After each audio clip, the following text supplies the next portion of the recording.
नमस्कार, सगरमाथा प्राइम समाचारमा स्वागत छ। म अनिल सुनाम। सुरुमा प्रमुख समाचार। संविधान सभाबाट संविधान जारी भएको 6 वर्ष पुरा। आज देशभर विभिन्न कार्यक्रम गरी संविधान दिवस मनाइयो। संविधान जनचाहना अनुरूप कार्यान्वयन नभएको सर्वसाधारणको गुनासो। दिवसको अवसरमा नेताका आफन्तलाई विभूषण बाँडेको एमाले अध्यक्ष ओलीको टिप्पणी। नेपाली कांग्रेसले गठन गरेको क्रियाशील सदस्यता विवाद समाधान समितिले सभापति देउवालाई प्रतिवेदन बुझायो। विवाद मिलेको दाबी। नेपालमा पछिल्लो 24 घण्टामा गरिएको पीसीआर परीक्षण अनुसार थप 656 जनामा कोरोना संक्रमण पुष्टि। संक्रमणबाट थप 12 को मृत्यु। र यमनका हुथी विद्रोहीहरूद्वारा 9 जनाको हत्या। वरिष्ठ नेता सालेह अल समादको हत्यामा संलग्न रहेको आरोप।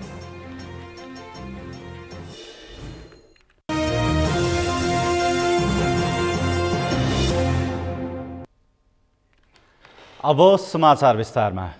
7औं संविधान दिवस विभिन्न कार्यक्रम गरेर मनाइएको छ। सरकारले संविधान दिवसको अवसरमा काठमाडौँमा विशेष कार्यक्रम गरेर मनाएको छ, जुन कार्यक्रममा राष्ट्रपति सहित प्रधानमन्त्री र संवैधानिक निकायहरूका प्रमुख लगायतको उपस्थिति रहेको थियो। 2072 साल असोज 3 गते तत्कालीन प्रधानमन्त्री सुशील कोइराला नेतृत्वको सरकार रहेका समयमा नेपालका प्रथम राष्ट्रपति डाक्टर रामवरण यादवले नेपालको संविधान 2072 जारी गरेका थिए। अमृतराज काफ्लेको रिपोर्ट। देशभर 7औं संविधान दिवस विभिन्न कार्यक्रम गरेर मनाइएको छ। संविधान जारी भएको 6 वर्ष पूरा भएको अवसरमा आइतबार विभिन्न कार्यक्रम गरेर दिवस मनाइएको हो। काठमाडौँको टुडीखेलमा सरकारले गरेको कार्यक्रममा नेपाली सेनाले मार्च पास गरेको छ।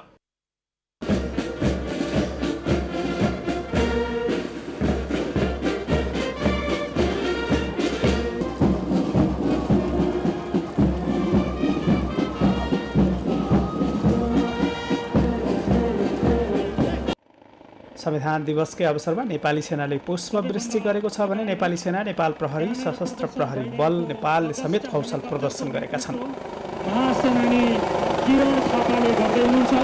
साथमा प्रमुख सेनानी शङ्कर कुमार पटवालले योगेश जङ थापाले गर्दै हुनुहुन्छ। संविधान दिवसकै अवसरमा प्रधानमन्त्री शेरबहादुर देउवाले संविधानको सफल कार्यान्वयन र रक्षा गर्न सरकार प्रतिबद्ध रहेको बताएका छन्। लोकतन्त्रको माध्यमबाट सबै समस्या समाधान गर्न सरकार प्रतिबद्ध रहेको भन्दै उनले संवाद, सहमति र सहकार्यबाट अघि बढ्दै मुलुकमा विकास, समृद्धि र स्थायी शान्ति कायम गर्नु सबैको साझा लक्ष्य भएको बताएका छन्।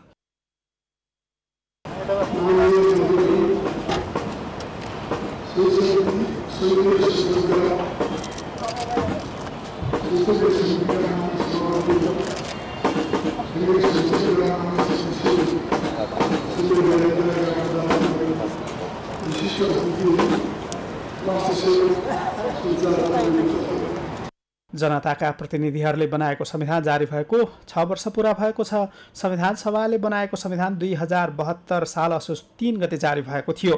नेपालमा रहेको केन्द्रीकृत शासन प्रणालीमा सुधार गर्दै संघीय गणतन्त्र नेपालको साकार रूप समेत संविधान जारी भएपछि लिएको थियो।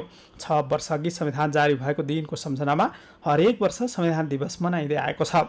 नेपालको संविधान विश्वकै सर्वोत्कृष्ट संविधान रहेको दावी गरिँदै आएको छ, तर संविधान अझै पनि सर्वस्वीकार्य हुन नसकेको भन्दै संशोधनको माग समेत उठ्ने गरेको छ।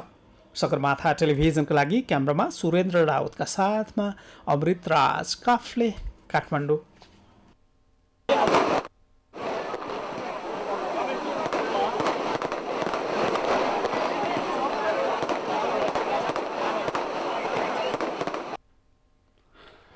आज असोज 3 गते देशभर नेपालको संविधान 2072 घोषणा भएको दिनको सम्झना विविध कार्यक्रम गरी मनाइयो। तर राजधानी काठमाडौँमा भने संविधान दिवसकै दिन संविधानको खारेजीको माग गर्दै संविधानको किताब जलाइएको छ। जीवन राणाभाटको रिपोर्ट।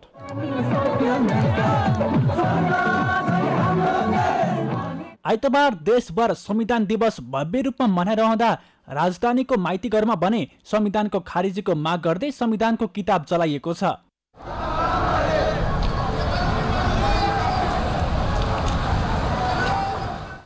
2072 को संविधान देशको हितमा नभएको भन्दै राजावादीहरूले संविधान जलाएर विरोध गरेका हुन्। राजावादीहरूले राज संस्थाको माग गर्दै माइती घर मण्डलादेखि नयाँ बानेश्वरसम्म र्याली समेत निकालेका थिए। यो हिन्दू अधिराज्य नेपाल हुनुपर्छ भनेर 2063 साल जेठ 4 गते हामी न्यू रोडमा जम्मा 39 जनाबाट कालो पट्टी बाँधेर कार्यक्रम सुरु गरिरहेछौँ। तर आजको दिनसम्म रेगुलर दिनका दिन गइरहेछ। धेरै होस् थोरै होस् त्यति भए पनि कार्यक्रम भइरहेछ। यो देशमा गणतन्त्र र धर्मनिरपेक्षता खारिज हुनुपर्छ, कुनै पनि रहनु हुँदैन। नेपाली जनताको मुक्तिको बाटो हुन नसक्ने हामी सबै नेपालीले छर्लङ्गसँग विश्वास गरिसकेको हुनाले यो संविधानले हाम्रो भूमि, हाम्रो माटो, हाम्रो अस्तित्व, हाम्रो व्यक्तित्व, हाम्रो धर्म, हाम्रो राजा, हाम्रो संस्कृति, हाम्रो रीतिरिवाज हामी समाप्त गर्दैछौँ। हामीले हाम्रा सन्ततिहरूलाई भोलि यो देश सिङ्गो मुलुकलाई सुम्पिनको लागि हामी असमर्थ भइसक्यौँ। असक्षम र भ्रष्ट विदेशी दलालहरूको गणतन्त्रको असफल संविधानबाट अब नेपाली जनताले कहिल्यै पनि हाँसो र कहिल्यै पनि सुखी हुन सक्ने छैन। 72 को खारिज गर्नुपर्छ भनेर हामीले सुरुबाटै भने हो। 47 को संविधान लागू गर्नु, किनभने 2047 सालको संविधान विश्वको उत्कृष्ट भनेर यही अहिलेका नेताहरूले नि पहिला खोकेका थिए होइन। त्यसपछि त्यसमा हरेक चिज छ, हरेक चिज समेटेको छ। हरेक जात वर्ग क्षेत्र लिङ्ग हिन्दू अधिराज्य प्लस हामी नेपालको एउटा विश्वको एकमात्र हिन्दू अधिराज्य हाम्रो नेपाल थियो। त्यसमा संवैधानिक राजतन्त्र पनि छ। राजा भएन भने देशको अवस्था कस्तो हुन्छ भनेर हामीले चाहिँ यो पहिले नै यो सोचिसकेका थियौँ। संविधान जारी भएको 6 वर्षसम्म पनि संविधान दिवसमा असन्तुष्टि बल्झिने गतिविधि हुँदै आएका छन्। यही दिन पारेर कतिपयले विरोध गर्दै आएका छन्। संविधान सभा दिवसकै दिन काठमाडौँमा अहिले यसको विरोध सुरु भएको छ। 2047 सालको संविधान कायम गर्नुपर्छ र 2072 सालको खारेज गर्नुपर्छ भन्दै राजावादीहरू यति बेला सडकमा उत्रिएका छन्। सगरमाथा टेलिभिजनका लागि क्यामेरामा प्रताप लामाको साथमा जीवन राणाबाट काठमाडौँ।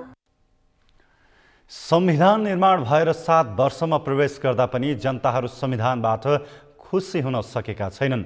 जनताका लागि बनाइएको संविधान जनचाहना अनुरूपको कार्यान्वयन नभइदिँदा संविधान र राजनीतिक दलका नेताहरूप्रति जनता रुष्ट देखिन्छन्। एक रिपोर्ट। 7औं संविधान दिवसको अवसरमा टुडीखेलमा भव्य कार्यक्रम भइरहँदा बाहिर आम सर्वसाधारण भने निराश देखिन्थे। बाहिरबाट संविधान दिवसको कार्यक्रम निहालिरहेका आम सर्वसाधारणको एउटै स्वर थियो, संविधान जनतालाई सर्वोच्च बनाउन होइन, नेता सर्वोच्च बनाउनको लागि रहेछ। आम सर्वसाधारणले जनताको अपेक्षा गरेको 1% चाहना पनि संविधानबाट पूरा हुन नसकेको बताएका छन्। आम सर्वसाधारणले अहिलेको संविधानबाट नेपाली जनताले कानुनी राज्य भएको महसुस नै नभएको बताएका छन्। अहिले नेपालमा विभेदको राजनीति मात्र भइरहेको जनताको गुनासो छ। संविधान बनाउने नेताहरूको नियत नै ठिक नभएको भन्दै आम सर्वसाधारणहरू नेपालका राजनीतिक दलहरूप्रति रुष्ट बनेको टुडीखेलमा पुगेका सर्वसाधारणहरूबाट प्रष्ट हुन्छ। संविधान भन्दा माथि नेताहरू भएको भन्दै जनताले टुडीखेल बाहिरबाटै संविधान दिवसको कार्यक्रम हेरिरहेका सिन्धुपाल्चोकका चन्द्रबहादुर रामधामले जनताले आफ्नो स्वार्थ र विदेशी मालिकहरूलाई रुझाउनको लागि संविधानको धज्जी उडाइरहेको बताए। उनले नेपाललाई स्विजरल्यान्ड बनाउने भनेर राजतन्त्र फालेकाहरू अहिले आफै सामान्ती र निर्कुंश बनिरहेको बताए। छैटौँ चाहिँ उनीहरूले चाहिँ संविधान दिवस मनाउँदाखेरि जनताका घर घरमा चाहिँ तपाईँको जनतालाई चाहिँ आँसु, जनतालाई महँगी, जनतालाई चाहिँ भ्रष्टाचार, जनतालाई चाहिँ आतङ्क र विदेशी हस्तक्षेप बढेको छ। यो संविधान जनतालाई चाहिँ सार्वभौम सत्ता बनाउन सकेको छैन। नेता सर्वोच्च भनेछ, जनता सर्वोच्च बनाउनको लागि यो संविधान भनेका थिए। अहिले चाहिँ नेताहरू चाहिँ सर्वोच्च बनेका छन्। यो संविधानबाट जति अपेक्षा जनताले गरेको थियो, तपाईँले गर्नुभएको थियो थिएन मलाई थाहा छैन, मैले गरे मलाई नि थाहा छैन, थिएन पनि होला थाहा छैन, तर चाहिँ जति जनताले अपेक्षा गरेको थियो आम पब्लिक नेपालले त्यो चाहिँ 1% पनि जनताले यो संविधानबाट कुनै कुरा पनि फाइदा भएको अनि जनताको चाहिँ संविधान भएको कानुनी राज्य भएको हामीले चाहिँ 1% पनि हामीले यो संविधानबाट महसुस गर्न पाएका छैनौँ। आफ्नो स्वार्थका लागि र आफ्नो सुरक्षाका लागि मात्रै संविधान आएको, त्यसैले गर्दा सेनाका अगाडि उहाँहरूले सेनासहित राखेर संविधान दिवस मनाउनु यसलाई जनताले स्वागतै गरे जनताले यसलाई चाहिँ नेताले मात्रै स्वागत छ संविधान के हो भने नेताले थाहा भएन त्यस्तो खासै प्रभाव छैन संविधान दिवसमा त्यस्तो छैन जनताहरू निराश छन् संविधान भएअनुसारको संविधान ठिक छ तर त्यसको पालना हुन सकेन संविधान दिवसको लागि संविधान त अब पहिलेको हेरिका त अहिले अब राम्रै छ मेरो विचारमा है नराम्रो होइन तर के छ भने अब संविधान पालना गर्ने र नगर्ने कुरा हो अब यो चाहिँ के भइरहेको छ भने अहिले नेताहरूबाटै त्यति पालना गरेको देखियो जस्तै उदाहरणको लागि हाम्रो यसपालिको चाहिँ हाम्रो नेताहरू कमरेड केपी ओली र कमरेड माधव नेपाल त्यो जुन जनताले जुन इच्छा र आकाङ्क्षा गरेर तलबाट जिताएर पठाएका त्यो किसिमको काम चाहिँ के भने माथिबाट गर्नु भएन उहाँहरू जनताको त केही लागेन हेर्नु आम सर्वसाधारणले जनताको लागि बनाइएको संविधान नेताहरूले आफ्नो स्वार्थ पूर्तिका लागि प्रयोग गरिरहेको बताएका छन्। संविधानको नाममा नेताहरूले जनतालाई वस्तुको भाउमा उपयोग गरेर बाध्यकारी ढङ्गबाट पार्टीमा प्रवेश गराउने काममा मात्र नेताहरू लागि परेको सर्वसाधारणहरूको गुनासो छ। संविधान बनेको 6 वर्ष पुरा भइसक्दा समेत जनताले अनुभूति गर्न अहिलेसम्म नपाएको सर्वसाधारणहरूको भनाइ छ। नेकपा एमालेका अध्यक्ष केपी शर्मा ओलीले नेपालको संविधान सर्वस्वीकार्य भएको बताएका छन्। पहिलो पटक जनताले आफ्नो संविधान आफै लेख्नु उल्लेखनीय कार्य भएको बताउँदै ओलीले संविधान दिवसको अवसरमा दिइने विभूषणहरू नेताका आफन्त र नाता गोतालाई दिएको भन्दै सरकारको चर्को आलोचना पनि गरे। अमृत ढकालको रिपोर्ट। नेकपा एमालेका अध्यक्ष केपी शर्मा ओलीले नेपालको संविधानलाई सबैले स्वीकारिसकेको दाबी गरेका छन्। आइतबार 7औं संविधान दिवसका अवसरमा नेकपा एमालेले च्यासलमा आयोजना गरेको कार्यक्रममा बोल्दै अध्यक्ष ओलीले नेपालको संविधान सबैलाई स्वीकार्य भएको बताएका हुन्। संविधान जारी गर्दा केही मतभेद भए पनि अहिलेको अवस्थामा संविधान सर्वस्वीकार्य भएको उनले बताए। हरेक पक्ष अहिले आएर मौकाप्रस्त ढङ्गले जनतालाई धोका दिनका लागि अझै पनि संविधान दिवस नमनाऊ भन्ने कुरा अथवा संविधानमा हाम्रो मतभेद छ भन्ने कुरा अथवा संविधान मान्दैनौँ भन्ने कुरा यो जनतालाई धोका दिने कुरा मात्रै हो। त्यसो भन्ने हरेक नेताहरूले संविधानको सम्बन्धमा शपथ ग्रहण गरेका छन्। हरेकले नेपाली जनतामा सार्वभौम सत्ता रहेको नेपालको संविधान बिना शर्त स्वीकार गर्दै म यो शपथ ग्रहण गर्छु। कसैले ईश्वर साँची राखेर भनेका होलान्, कसैले देश र जनता साँची राखेर भनेका होलान्। हरेकले संविधानको शपथ खाएका छन् अनि यस्तो दोहोरो नीति हुनु हुँदैन। अध्यक्ष ओलीले 2 महिना बितिसक्दा पनि सरकारले मन्त्री परिषद विस्तार गर्न नसकेको भन्दै सरकारको आलोचना गरेका छन्। सरकारले जनचासो र विकासका कामलाई अघि बढाउन नसक्ने दाबी गर्दै ओलीले गुटको राजनीति भएको बताए। यस्तै एमाले फुटाउन असंवैधानिक, अलोकतान्त्रिक र गैर कानुनी क्रियाकलाप भएको भन्दै ओलीले संविधानको रक्षा र कार्यान्वयनका लागि यस्ता क्रियाकलापले बाधा सिर्जना गर्ने बताए। पार्टी फोड्नका लागि अनेक तमासा, म त्यसको अहिले धेरै भनिरहन चाहन्छु। अलोकतान्त्रिक, असंवैधानिक, गैर कानुनी र अनैतिक खालका क्रियाकलाप पार्टी फोड्नका लागि भए। यो संविधान कार्यान्वयनको सन्दर्भमा, संविधानको रक्षाको सन्दर्भमा, कार्यान्वयनको सन्दर्भमा र यसलाई विकसित गर्दै अगाडि बढाउने सन्दर्भमा गम्भीर बाधाको रूपमा यी चिजहरू पैदा भएका छन्, जसप्रति हामी सजग सतर्क हुनुपर्दछ। सम्बोधनका क्रममा ओलीले संविधान दिवसको अवसरमा सरकारले वितरण गरेको पदकको विषयमा असन्तुष्टि जनाएका छन्। उनले राष्ट्रिय पदकबाट शहीद र घाइते सम्मानित हुनुपर्नेमा नेताका आफन्त र नेता आफै सम्मानित हुँदा विभूषणहरूले नै लाज मानेको टिप्पणी गरे। संविधान दिवसका दिन त संविधान ल्याएकोमा, लोकतन्त्र पाएकोमा, यो सफलता पाएकोमा शहीदका सन्तानले गर्व गर्न पाउनुपर्ने, शहीदका आमा बाबुले गर्व गर्न पाउनुपर्ने, घाइतेहरूले सम्मानित हुन पाउनुपर्ने। आज त बाउको मुख हेर्ने दिन हो, श्रीमतीको मुख हेर्ने दिन हो, छोराछोरीको मुख हेर्ने दिन हो। कस्तो लालसा, कस्तो भोग, कस्तो आकाङ्क्षा, कस्तो अतृप्ति बाहिर निक्लिएर भाषण गर्ने हो भने केही चाहिएको छैन। म अरू जस्तो पदलोलुप होइन, म नातावादी कृपावादी छैन। म जनताका लागि बाहिर गफ गर्न जति पनि सक्ने, तर व्यवहारमा मौका पाउँदा हेर्नुहोस् त अलङ्कार पदक विभूषणहरूको नाकमा कालो पतेको, ती विभूषणहरू लज्जा मानेका हेर्नुहोस् त। 2072 सालमा नेपालको संविधान जारी रहँदा संविधान सभाका अध्यक्ष हालका नेकपा एमालेका उपनेता सुभाष चन्द्र नेमवाङ थिए। उनै नेमवाङले ओली सरकार विरुद्ध मुद्दा हाल्ने र फैसला सुनाउने न्यायाधीशलाई मान पदवी दिएको भन्दै असन्तुष्टि जनाएका छन्। नेमवाङले ती मान पदवी लिँदा यसले राम्रो सन्देश नदिने भन्दै न्यायाधीशहरूलाई मेडल फिर्ता गर्न आग्रह गरेका छन्। हाम्रो पार्टीको सरकारको विरुद्धमा, केपी ओलीको सरकारको विरुद्धमा मुद्दा लगाउने साथीहरूले मेडल पाउनु भएछ। सँगसँगै त्यो मुद्दामा भूमिका निर्वाह गर्नुहुने कानुन व्यवसायिक मित्रहरूले मेडल पाउनु भएछ सँगसँगै, र त्यसमा त्यो मुद्दाको फैसला गर्ने संवैधानिक इजलासमा बस्नुभएका न्यायाधीशज्यूहरूले मेडल पाउनु भएछ। यसमा म यस्तै भएको हो भनेर म आरोप लाउँदिनँ, म टिप्पणी गर्दिनँ। म त्यस्तो कहिले पनि चाहन्न। म मान्य न्यायाधीशज्यूहरूलाई आदर गर्छु, उहाँहरूलाई मान्य न्यायाधीशको रूपमा मान्ने मान्छे हुँ म। त्यसैले यो कार्यक्रम मार्फत, तपाईहरू मार्फत म उहाँहरूलाई आग्रह गर्छु, यस्तो सन्देश जान दिनु हुँदैन। यहाँहरूले तुरुन्तै यो दिएको मेडललाई हामी अस्वीकार गर्छौं भनेर अस्वीकार गरेको घोषणा गरिदिनुहोस्। मेरो मान्य न्यायाधीशज्यूहरूलाई यो आग्रह छ।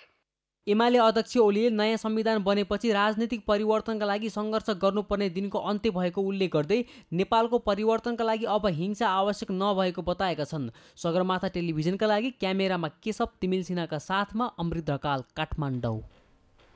संविधान दिवसका दिन सरकारले दिने पदक विभेदपूर्ण तवरबाट वितरण हुन थालेपछि विवादमा परेको छ। हरेक वर्ष झैं यस वर्ष पनि सरकारले आफू निकटकालाई मात्र अपारदर्शी ढङ्गबाट पदक दिएपछि पदक पाएका व्यक्तिहरूले धमाधम विभूषण फिर्ता दिन थालेका छन्।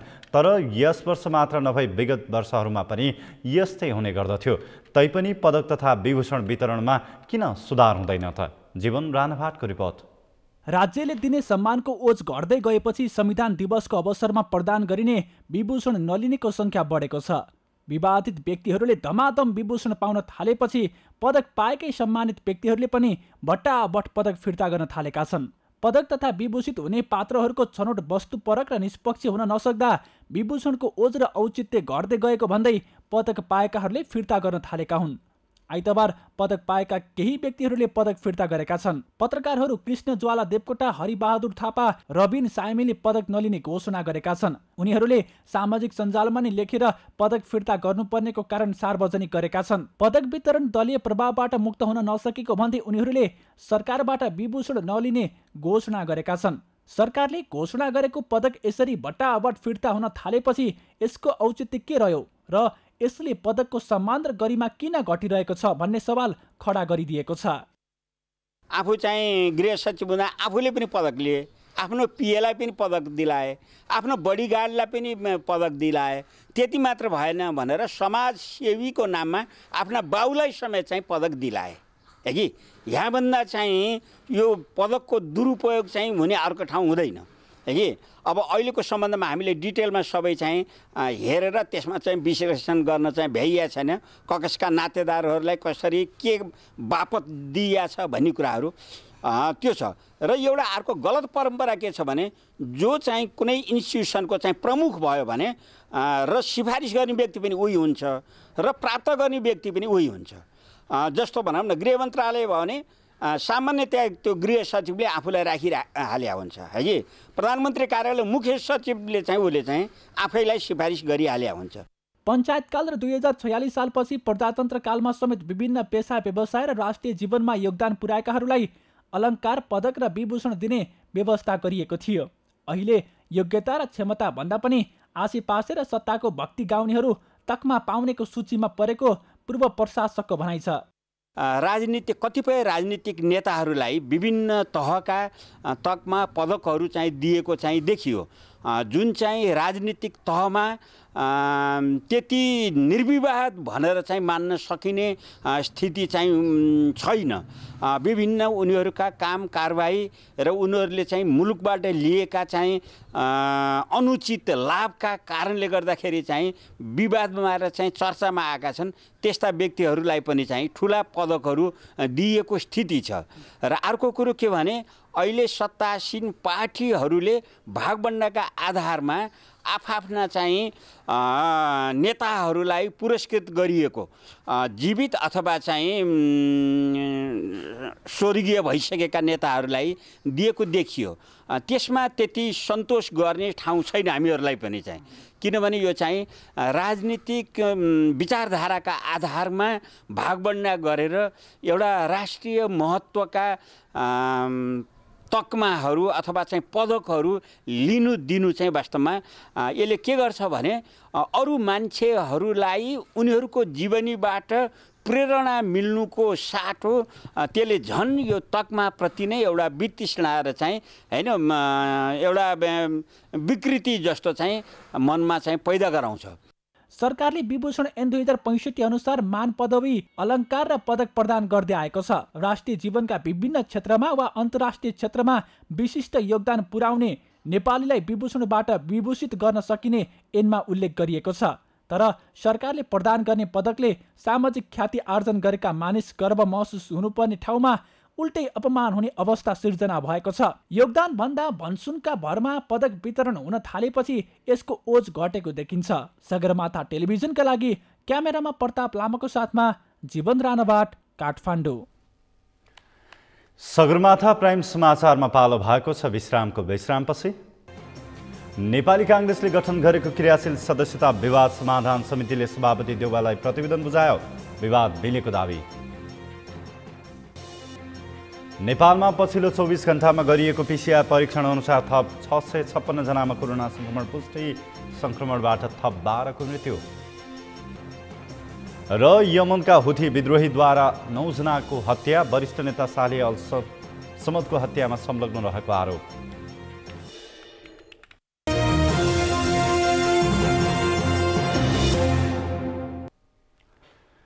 विश्रामपछि सगरमाथा प्राइम समाचारमा स्वागत छ। अब बाँकी समाचार। नेपाली कांग्रेसले गठन गरेको क्रियाशील सदस्यता विवाद समाधान समितिले सभापति शेरबहादुर देउवालाई प्रतिवेदन बुझाएको छ। प्रदेश नम्बर 2 का सबै जिल्ला सहित 13 वटा जिल्लाको क्रियाशील सदस्यता विवाद समाधान गर्नका लागि गठित समितिले विवादका बारेमा नीतिगत निर्णय गर्दै प्रतिवेदन बुझाएको हो। अमृतराज काफ्लेको रिपोर्ट। प्रदेश नम्बर 2 का सबै जिल्ला सहित 13 जिल्लाको क्रियाशील सदस्यता विवाद समाधानका लागि आवश्यक नीतिगत निर्णय गर्दै सभापति शेरबहादुर देउवालाई क्रियाशील सदस्यता विवाद समितिले प्रतिवेदन बुझाएको छ। पूर्व महामन्त्री कृष्ण प्रसाद सिटौला नेतृत्वमा कांग्रेसले गठन गरेको विवाद समितिले वडा अधिवेशन सुरु हुनु 2 दिन अघि विवाद समाधानका बारेमा आवश्यक निर्णय गरेर सभापति शेरबहादुर देउवासँगै महामन्त्रीहरू पूर्णबहादुर खड्का र डाक्टर शशाङ्क कोइरालालाई प्रतिवेदन बुझाएको छ। वडा अधिवेशन सुरु हुन 2 दिन मात्रै बाँकी रहेका बेला विवाद समाधान समितिले प्रतिवेदन बुझाए पनि 13 जिल्लामा मंगलबार वडा अधिवेशन सुरु हुनेमा भने आशंका उत्पन्न भएको छ। तर यसअघि विवाद समाधान भएका तर वडा अधिवेशन सुरु हुन नसकेका काठमाडौँ सहितका 7 वटा जिल्लामा भने असोज 5 गते वडा अधिवेशन हुनेछ। बाँकी रहेका 13 वटा जिल्लामा भने वडा अधिवेशन केही दिन पर धक्किलिन सक्ने देखिएको छ। कांग्रेस केन्द्रीय कार्यालयका अनुसार 13 जिल्लामा वडा अधिवेशन कहिले सुरु गर्ने भन्ने निर्णय निर्वाचन समितिले नै गर्न सक्ने बताएको छ। कांग्रेसले असोज 15 गते पालिका अधिवेशन सक्ने निर्णय गरेको थियो, तर सबै जिल्लाको क्रियाशील सदस्यता विवरण सार्वजनिक नहुँदा अहिलेसम्म 57 वटा जिल्लामा मात्रै वडा अधिवेशन सकिएको छ, जसका कारण यसअघि कांग्रेसले बनाएको अधिवेशनको आन्तरिक कार्यतालिका नै प्रभावित भएको थियो। कांग्रेसको केन्द्रीय महाधिवेशन आगामी मङ्सिर 9 गतेदेखि 12 गतेसम्म काठमाडौँमा गर्ने निर्णय गरेको छ। त्यसै अनुसार असोजभित्र तल्ला तहको अधिवेशन सक्ने तयारी कांग्रेसको छ। अहिलेसम्म कांग्रेस सभापतिका लागि उपसभापति विमलेन्द्र निधि र कल्याण गुरुङले उम्मेदवारी घोषणा गरेका छन्। महामन्त्रीमा भने गगन कुमार थापा र विश्वप्रकाश शर्माले उम्मेदवारी घोषणा गरेका छन्। संस्थापन समूहबाट वर्तमान सभापति शेरबहादुर देउवा फेरि उम्मेदवार बन्ने बताइएको छ भने संस्थापन इतर समूहबाट भने को उम्मेदवार हुने अहिलेसम्म टुङ्गो लाग्न सकेको छैन। सगरमाथा टेलिभिजनका लागि क्यामेरामा सुरेन्द्र राउतका साथमा अमृत राज काफले, काठमाडौँ। नेपालमा पछिल्लो 24 घण्टामा थप 656 जनामा कोरोना भाइरस संक्रमण पुष्टि भएको छ। यो अवधिमा 1413 जना संक्रमित निको भएका छन् भने 12 जना संक्रमितको मृत्यु भएको छ। एक रिपोर्ट। नेपालमा पछिल्लो 24 घण्टामा 656 जनामा कोरोना भाइरस संक्रमण पुष्टि भएको छ। स्वास्थ्य तथा जनसङ्ख्या मन्त्रालयका अनुसार देशभरका विभिन्न प्रयोगशालामा गरिएको 7304 जनाको PCR परीक्षणमा 656 जनामा संक्रमण पुष्टि भएको हो। त्यसैगरी 2709 जनाको एन्टिजन विधिबाट गरिएको परीक्षणमा 78 जनामा कोरोना पुष्टि भएको छ। पछिल्लो 24 घण्टामा थप 12 जना कोरोना संक्रमितको मृत्यु भएको छ।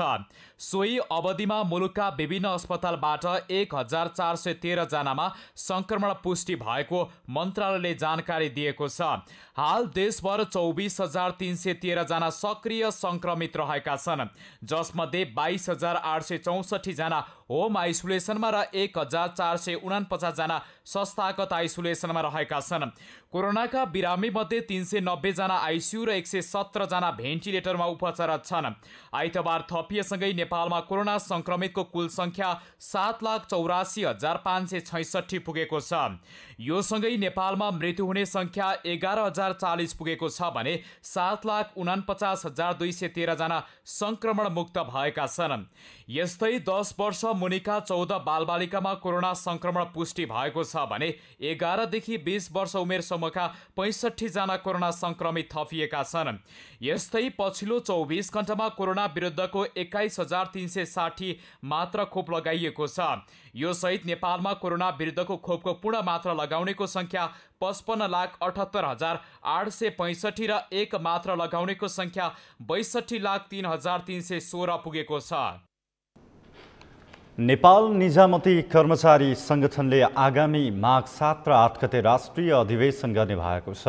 आज काठमाडौँमा आयोजित एक कार्यक्रममा नेपाल निजामती कर्मचारी संगठनले केन्द्रीय कार्य समितिको 8औं बैठकले 11औं राष्ट्रिय अधिवेशन आगामी माघ 7 र 8 गते काठमाडौँमा गर्ने जानकारी दिएको हो। एक रिपोर्ट। नेपाल निजामती कर्मचारी संगठनले आगामी माघ 7 र 8 गते राष्ट्रिय अधिवेशन गर्ने भएको छ। नेपाल निजामती कर्मचारी संगठनका अध्यक्ष केदार देवकोटाले अधिवेशनको निर्णय गर्न लाग्दै गर्दा संगठनको माइन्युट बुक, छाप र लेटर प्याड चोरी भएको र अहिले पुलिसलाई छानबिनका लागि निवेदन दिएको बताए। उनले अधिवेशनको निर्णय हुनै लाग्दा संगठनका महासचिव र उपाध्यक्षहरू नै भागेको भन्दै जिम्मेवारी पदमा रहेको व्यक्तिबाट नै चोरी भएको हुन सक्ने आशंका गर्नुभयो। संगठनबाट भागेका साथीहरूले नै एउटा कोठामा बसेर निर्णय परिवर्तन गरेको आरोप लगाउँदै अध्यक्ष देवकोटाले भ्रममा नपर्न आग्रह गरे। अब अहिले केही मान्छे चाहिँ गायब भएको कारणले गायब भएको साथीहरूलाई शङ्का गर्नुपर्ने छ। अब पुलिसले प्रमाणित गर्ने कुरालाई अहिले मैले नभनौँ हैन, अनुसन्धान सरकारी वकिलले अनुसन्धान गर्ने कुरा, केही मान्छेहरू गायब भएका छन् संगठनबाट। त्यो गायब हुनेमा एकजना हाम्रो कर्मचारी संगठनका महासचिव रेवन्त गौतम पनि संगठनबाट गायब हुनुभएको छ। कार्यक्रममा सहसंयोजक तथा वरिष्ठ उपाध्यक्ष लेखनाथ कोइरालाले संगठनलाई गतिशील बनाउनका लागि राष्ट्रिय महाधिवेशन गर्न लागेको बताए। उनले कोरोना सहित विभिन्न कारणले समयमै हुनुपर्ने राष्ट्रिय अधिवेशन हुन नसकेको बताउँदै 11औं राष्ट्रिय अधिवेशन तय गरेको बताए। सबै नेताहरूले हामीलाई ऊर्जा प्रदान गर्नुभएको छ। हरेक जिल्लाबाट 77 वटा जिल्लाबाट 43 वटा हाम्रा विभागीय कार्य समिति छन्। ती विभागीय कार्य समितिबाट संगठनका अध्यक्षहरू, हामीले निर्माण गरेको खोलेका सहकारीका अध्यक्षहरू, सरकारले चुनाव गराएर निर्वाचित भएका आधिकारिक ट्रेड युनियनका अध्यक्षहरू अनिवार्य रूपमा उपस्थित हुने राष्ट्रिय कार्यकर्ता घेरामा हामीले यो व्यवस्था गर्यौं। एउटा जिल्ला र विभागबाट 3 जना होइन, धेरै अगुवा साथीहरूको पनि उपस्थिति। अर्को पक्षले माधव नेपाल समूह पनि कार्की बैंक्वेटमा पत्रकार सम्मेलन गर्दै संगठनको विधि, पद्धति र नीति विपरीत गई पदमा रहेका व्यक्तिहरूले पदको दुरुपयोग गरेको निष्कर्ष निकालेको छ। पत्रकार सम्मेलनमा संगठन महासचिव शरण कुमार गुरुङले कुनै पार्टी र नेताको मतियार भई काम गरेको भन्दै संगठनका अध्यक्ष केदार प्रसाद देवकोटा, वरिष्ठ उपाध्यक्ष लेखनाथ कोइराला, उपाध्यक्ष ललित बहादुर महर्जन, उपाध्यक्ष रेणुका केसी, उपाध्यक्ष रामचन्द्र जोशी, उपाध्यक्ष नौतम पोखरेल, उपाध्यक्ष भवानी दाहाल र सहकोषाध्यक्ष गणेश आचार्यलाई पदबाट हटाएको बताए। मतियार भई कार्य गर्ने निम्न व्यक्तिहरूलाई नेपाल निजामती कर्मचारी संगठनको विधान 2069 को 9औं संशोधन 2073 को दफा 26 को दफा 26 बमोजिम देहाएको पदाधिकारीहरूलाई पदबाट हटाइएको छ। 1. केदार प्रसाद देवकोटा, 2. वरिष्ठ उपाध्यक्ष लेखनाथ कोइराला, 3. उपाध्यक्ष ललित बहादुर महर्जन, 4. उपाध्यक्ष रेणुका केसी, 5. उपाध्यक्ष रामचन्द्र जोशी, 6. उपाध्यक्ष नौतम पोखरेल, 7. उपाध्यक्ष भवानी दाहाल, 8. सहकोषाध्यक्ष गणेश आचार्य।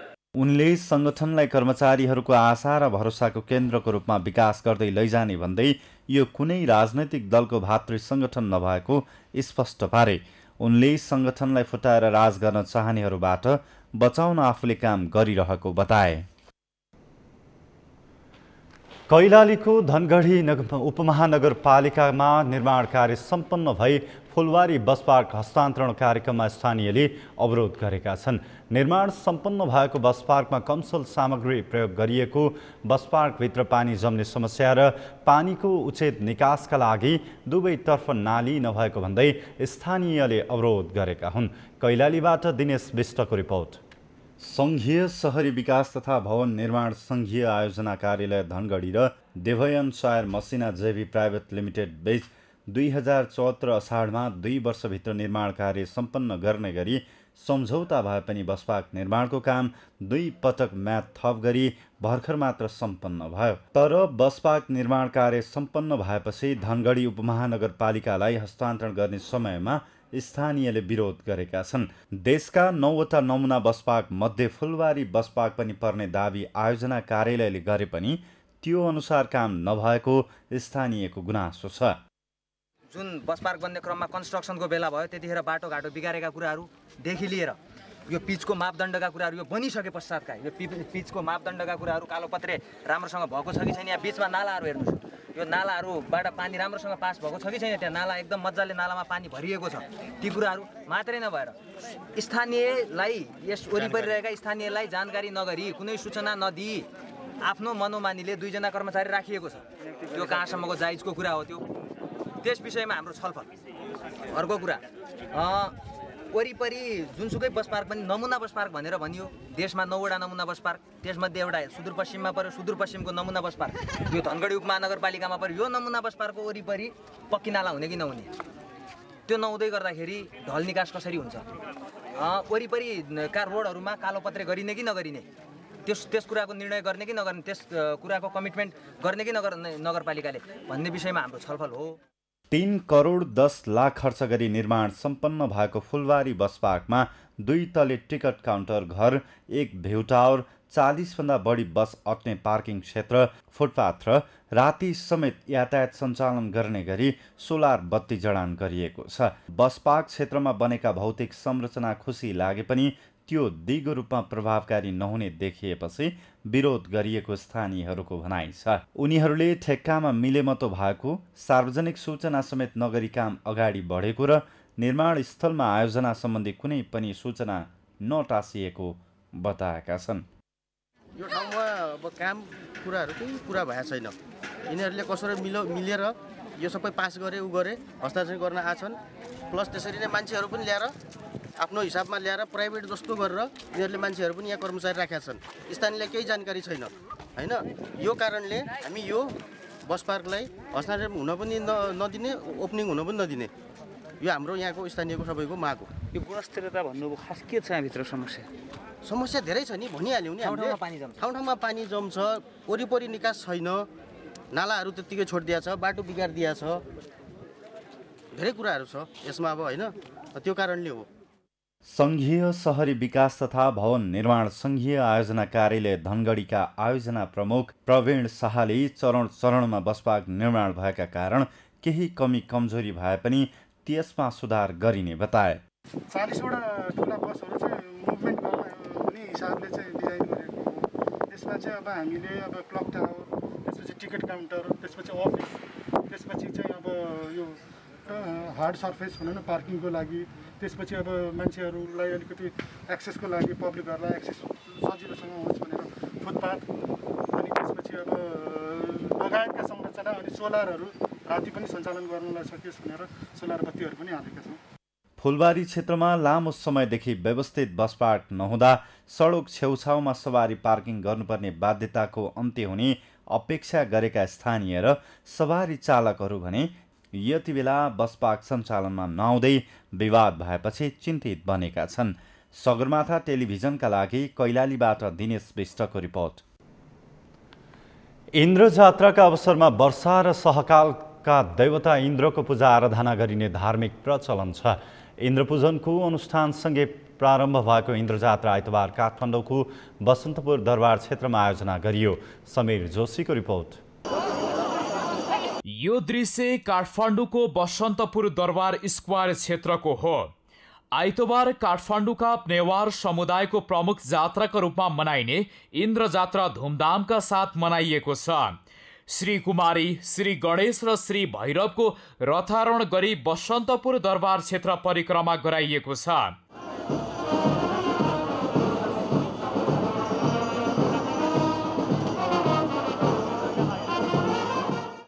इन्द्र जात्रा पर्वमा राष्ट्रपतिबाट जीवित देवी श्री कुमारी, श्री भैरव र श्री गणेशको दर्शन गर्ने प्रचलन छ। जस अनुसार आइतबार बसन्तपुर दरबारमा सम्पन्न जात्रामा राष्ट्रपति विद्यादेवी भण्डारी र प्रधानमन्त्री शेरबहादुर देउवाको उपस्थिति रहेको थियो। शनिबारदेखि सुरु भएको इन्द्र जात्रा 8 दिनसम्म मनाइनेछ।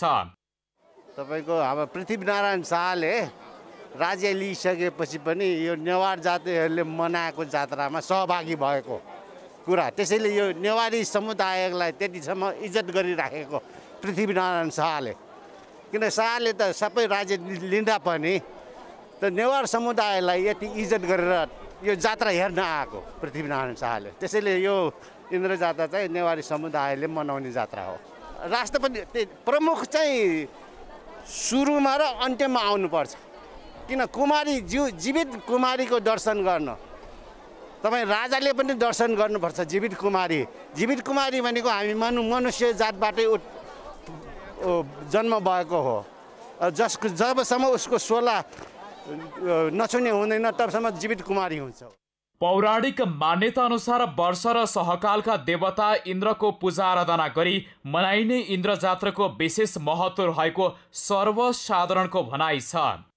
तीजको बेलामा इन्द्रको आमा इन्द्रावती व्रत बसेको बेलामा इन्द्र चाहिँ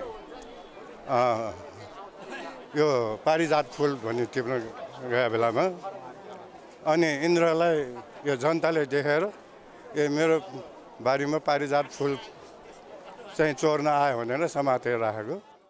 जात्रा हेर्न स्वदेशी तथा विदेशी नागरिकको बाक्लो उपस्थिति रहेको थियो। सगरमाथा टेलिभिजनका लागि क्यामेरामा केशव तिमेल सेनाका साथमा समीर जोशी, काठमाडौँ। नेपालको पर्यटनको ठूलो हिस्सा ट्रेकिङ पर्यटनको रहेको छ। विश्वमा चर्चित पदमार्गहरूले समग्र पर्यटन क्षेत्रलाई नै चलायमान बनाएको छ। नेपालमा कोरोना संक्रमणको जोखिम कम हुँदै गएको छ। यसले तत्काल ठूलो समूह बनाएर घुमाउने अवसर नदिए पनि पदयात्राको पर्यटनलाई खुल्ला गर्नुपर्छ भन्ने आवाज उठ्न थालेको छ। एक रिपोर्ट। खुम्बु, मनास्लु, अन्नपूर्ण, मनाङ, मुस्ताङका ट्रेकिङ रुटमा विदेशीसँगै आन्तरिक पर्यटकको चासो बढिरहेको छ। नेपालमा कोरोना संक्रमणको जोखिम कम हुँदै गएको छ। यसले तत्काल ठूलो समूह बनाएर घुमाउने अवसर नदिए पनि पदयात्राको पर्यटनलाई खुल्ला गर्नुपर्छ भन्ने आवाज उठ्न थालेको छ। नेपाल बाहिर धेरै देशले आफ्ना नागरिकहरूलाई खोपको पूरा मात्रा लगाइसकेको छ। यस्तोमा पदयात्रामा जान चाहने विदेशी पर्यटकले 72 घण्टाको PCR परीक्षण नेगेटिभ रिपोर्ट पनि लिएर आउने भएकाले क्वारेन्टाइन बस्नु नपर्ने व्यवस्था गरेर पदमार्गमा जाने पर्यटकलाई खुकुलो बनाउन व्यवसायीले सरकारसँग आग्रह गरेका छन्।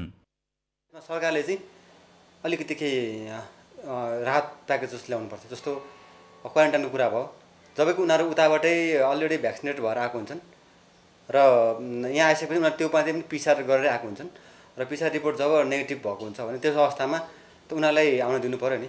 र अरू कुरा यहाँ उनीहरू यहाँ आएपछि पनि त एक दिन त बस्नुहुन्छ उहाँहरू पनि, र 2 दिनसम्म त ठिकै हो, 2-3 दिनसम्म बस्नुहुन्छ। त्यसपछि पनि अब यहाँ आएर जसले उहाँले ह्यान्डल गर्नुहुन्छ उहाँहरू पनि जो गाइडहरू हुन्छ उहाँले पनि त अब पिसिआर गरेको हुन्छ होइन, उहाँले अलिकति इन्जेक्सन पनि लिइसक्नुभयो भने यो अवस्थामा चाहिँ अब सरकारले अझै पनि कुनै पनि एउटा गेस्ट आउँछ भने उसलाई चाहिँ 10 दिनसम्म एउटा कोठामा थुनाइ राख्न चाहिँ एकदमै न्यायसङ्गत हुन्न, किनभने उनीहरूको टाइम एकदम छोटो हुन्छ।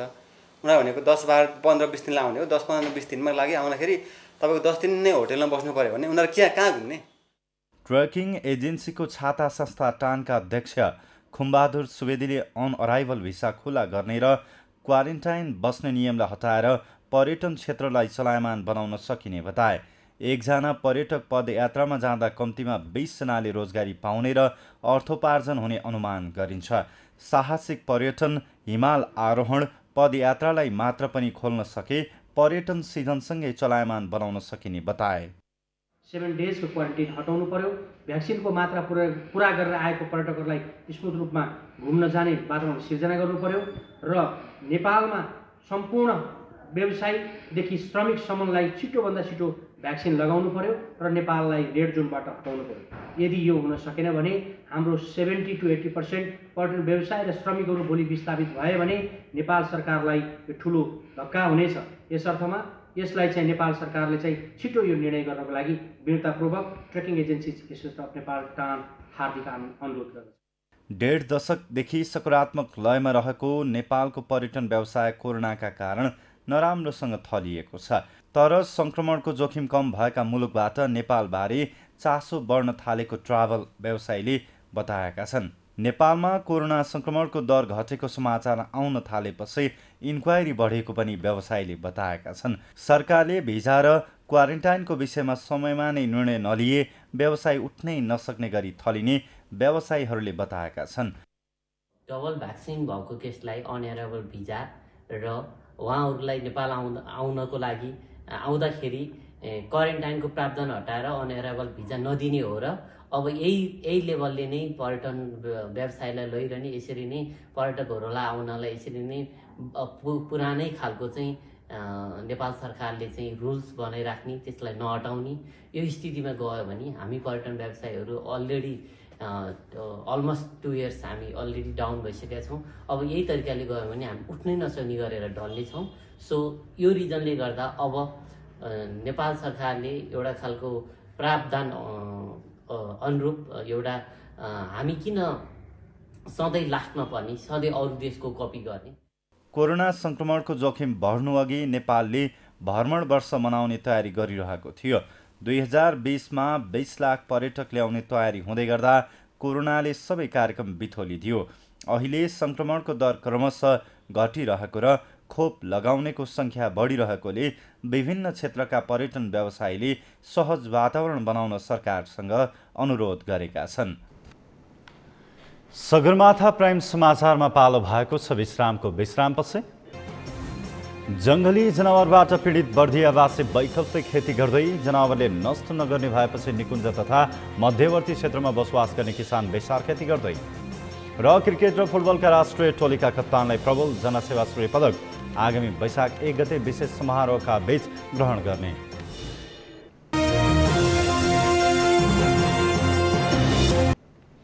सगरमाथा प्राइम समाचारमा अब पालो अर्थ समाचारको। अर्थ समाचारका प्रायोजक हो आफ्नो विश्वास हो त्रिशक्ति सिमेन्ट। बर्दियामा राष्ट्रिय निकुञ्ज, सामुदायिक वन तथा मध्यवर्ती क्षेत्रका किसान वर्षौंदेखि पीडित छन्। किसानले लगाएको अन्न बालीलाई जंगली जनावरले नोक्सान पारिदिँदा मध्यवर्ती क्षेत्रका किसान अहिले व्यावसायिक बेसार खेती गर्न सुरु गरेका छन्। बर्दियाबाट मुरली गोडियाको रिपोर्ट। बर्दिया राष्ट्रिय निकुञ्ज तथा मध्यवर्ती क्षेत्रमा बसोबास गर्ने किसान बेसार खेतीतर्फ थप आकर्षित भएका छन्। जङ्गली जनावरले धान, मकै, गहुँ लगायतका अन्न बाली नोक्सान पारिदिँदा नगदी बालीको रूपमा परम्परागत खेती गर्दै आएका किसानहरूको संख्या बेसार खेतीतर्फ बढेको हो। मधुवन नगरपालिका 1 का किसान नगदी बाली स्याहार्ने बेलामा वर्षेनी धोका पाउँदै आएका थिए। वर्षभरि गरेको मेहनतको फल छिनभरमै जङ्गली जनावरले खाइदिनाले पीडित बनेका किसान अहिले बेसार खेतीबाट राम्रो आम्दानी गरी परिवार चलाउन थालेका छन्। अब के भयो भनेपछि निकुञ्ज नजिक पर्यो। आरसेन नजिक पर्दाखेरि हात्ती, गैँडा, चितल, बडेल सबैले खेती खान नदिएको हुनाले हामीले चाहिँ बेसार खेती गरेको छ। किन बेसार खेतीमा कसैले पनि खाँदैन, बचौट हुने भयो, त्यो भएर हामीले बेसार खेती गरिरहेको छ। यसमा हामीलाई जीवित भइरहेको छ, केही न केही बेसार खेतीले हामीलाई जीवित गरेको छ। र हामीले धान, मकै, गहुँ त खानै दिँदैन, हात्ती, गैँडा, चितल, बनेलले खान दिन्न, नदिएको हुनाले हामीले चाहिँ बेसार खेती गरेको। बेसारको बिउ कम लगानीमा लगाउँदा पनि प्रति कट्ठा 5 क्विन्टलसम्म सजिलै फलाउन सकिन्छ। बर्दियामा राष्ट्रिय निकुञ्ज तथा मध्यवर्ती क्षेत्रका किसानका लागि यो खेती अत्यन्त उपयुक्त हुने कृषि प्राविधिक बताउँछन्। मधुवन नगरपालिका, गुलरिया नगरपालिका लगायत स्थानीय तहमा बेसार खेती हुँदै आएको छ। 40 देखि 50 बिगाहामा हुँदै आएको बेसार खेतीबाट यहाँका कृषकले वार्षिक 1 करोड रुपैयाँ बराबरको आम्दानी गरिरहेका छन्। बेसार चाहिँ यो एउटा चाहिँ जडे बाली भएको भएर यसलाई हामीले चाहिँ वैशाख जेठमा चाहिँ तराईमा लगाउन सक्छौँ र यो करिब 9-10 महिनामा चाहिँ तयार हुन्छ र हामीले 1 कट्ठामा चाहिँ करिब 60 देखि 70 केजी चाहिँ यसको बिउ लाग्छ र यसको सबैभन्दा बढी लागत चाहिँ बेसारको बिउमा लाग्ने हुन्छ र करिब 3 देखि 4 हजारको चाहिँ यसमा लगानी गर्न सक्यौँ भने हामीले 1 कट्ठाबाट चाहिँ अहिले किसानहरूले 4-5 क्विन्टल फलाइराख्नु भएको छ र यो राष्ट्रिय औसत यसको चाहिँ उत्पादन हेर्नुभयो भने करिब चाहिँ तपाईँको चाहिँ 9-10 क्विन्टल चाहिँ फलाउन सकिने जातहरू चाहिँ नेपाल सरकारले चाहिँ निकालिसकेको छ। कृषि शाखाले त्यहाँ चाहिँ किसानहरूलाई बेसारको पकेट क्षेत्र बनाएर हामी अगाडि बढिरहेका छौँ। जङ्गली जनावरले बेसार खेतीलाई नोक्सानी नगर्ने भएकोले त्यसतर्फ किसानहरू आकर्षित भएका हुन्। राष्ट्रिय निकुञ्ज तथा मध्यवर्ती क्षेत्रका किसानहरूले कम लगानीमै व्यावसायिक तरिकाले अघि बढ्न चाहन्छन्, तर यसका लागि बजारीकरणमा भने केही जटिलता छ।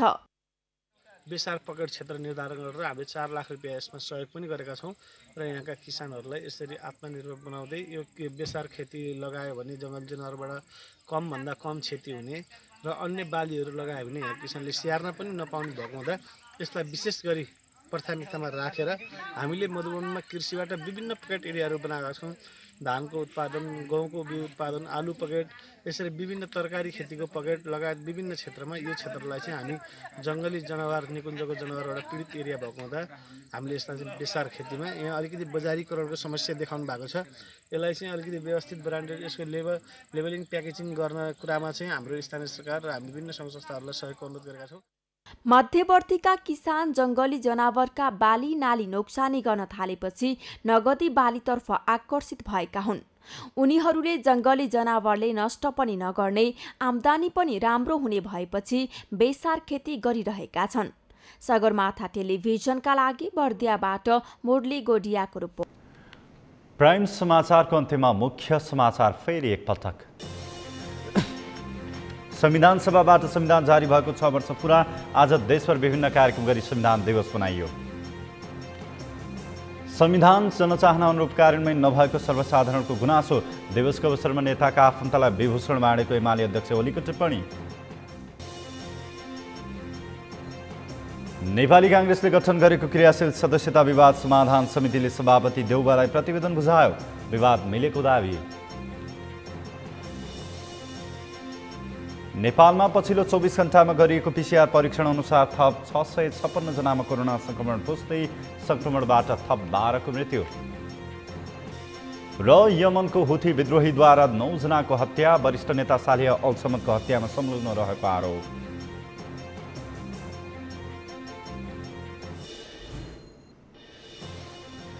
हवस् त, सगरमाथा प्राइम समाचार अहिलेलाई सकियो।